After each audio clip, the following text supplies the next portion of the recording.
പശ്ചിമേഷ്യയിൽ വീണ്ടും യുദ്ധകാഹളം മുഴങ്ങിക്കൊണ്ടിരിക്കുന്ന അതീവ ഗൗരവകരമായ സാഹചര്യമാണ് ഇന്ന് നിലവിലുള്ളത്.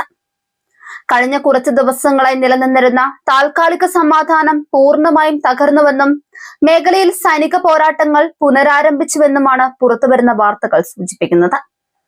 ആകാശത്തിപ്പോഴും മിസൈലുകളും ഡ്രോണുകളും ലക്ഷ്യസ്ഥാനങ്ങൾ തേടി പറന്നുകൊണ്ടിരിക്കെ സ്ഥിതിഗതികൾ ഓരോ നിമിഷവും വഷളായിക്കൊണ്ടിരിക്കുകയാണ്.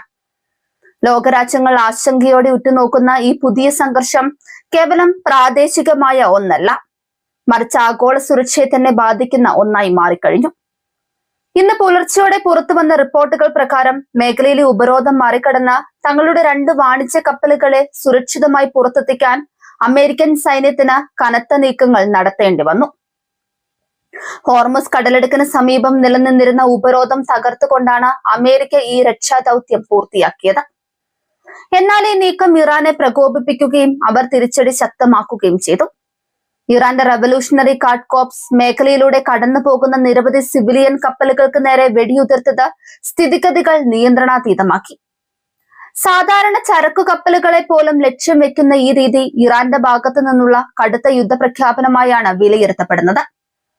അതിനിടെ യുണൈറ്റഡ് അറബ് എമിറേറ്റ്സിന് നേരെയും മിസൈൽ ആക്രമണങ്ങൾ ഉണ്ടായെന്ന വാർത്തകൾ പുറത്തുവരുന്നുണ്ട്. ഗൾഫ് മേഖലയിലെ ഏറ്റവും സുരക്ഷിതമെന്ന് കരുതുന്ന ഇടങ്ങളിൽ പോലും മിസൈലുകൾ പതിച്ചത് അറബ് രാജ്യങ്ങൾക്കിടയിൽ വലിയ പരിഭ്രാന്തി ഉണ്ടാക്കിയിരിക്കുകയാണ്. തങ്ങളുടെ സഖ്യകക്ഷികൾക്കും വാണിജ്യ താൽപര്യങ്ങൾക്കും നേരെ തുടർച്ചയായി ആക്രമണങ്ങൾ ഉണ്ടാക്കുന്ന പശ്ചാത്തലത്തിൽ അമേരിക്ക നിശബ്ദമായിരിക്കില്ലെന്ന് ഉറപ്പാണ്.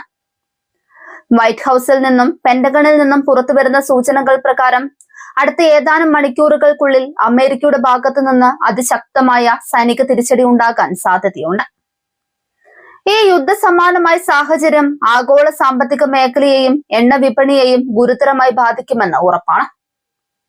ലോകത്തെ ഏറ്റവും പ്രധാനപ്പെട്ട സമുദ്ര വ്യാപാര പാതകളിലൊന്നിൽ കപ്പലുകൾക്ക് നേരെ ആക്രമണം നടക്കുന്നത് ചരക്ക് നീക്കത്തെ പൂർണ്ണമായും തടസ്സപ്പെടുത്തും.